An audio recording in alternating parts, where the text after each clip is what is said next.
lehenengo temporada laburukin jolasten aizteara, Xabi, oen arte Laskorainen jolastuzu eta larunbat hontan behin aurka jokatzea tokatzea izue.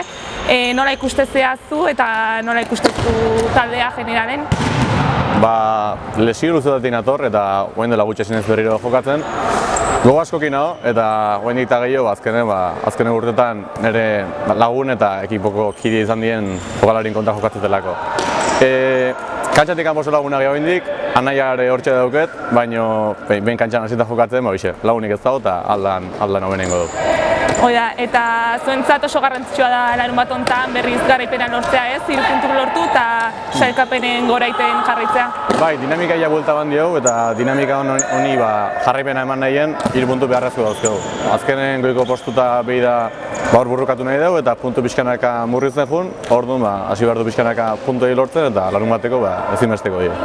Oso ondo, mi esker, Andoni, nola ikustezu zure taldea, nola ikusizu entrenamendu kaste hontako, komentatu guzu pixkat? Bueno, eguerretatik bueltan dinamika aldatzen saiatu da, dena dakigu lehenengo buelta aukera txarra indeula, eta dinamikai buelta eman diula emateu, asko dut entrenatzeu, konpetitu eta dena, eta beti da derbia partidu zail bat, intensia asko, gogo asko bian partetik, eta behin altura no gehiago emarko intensia aldetik, taktik aldetik eta denetiken, da kopako paperain da berriro partidua gutzako gehatzeko. Oia, kopan behien aurka jokatu zenuten, irabaztea lortu zenuten, eta beti da berezia Laskorainen kontra jokatzea zuentzarez, gertutasunagatik eta ezagutza dituzuelako kantxatik kanpo. Bai ez, azkenen laguna die eta netzako aparte Ibarrako izan da Tolosako ekipon kontra betiko rivalidade hori bendiken plus hoi.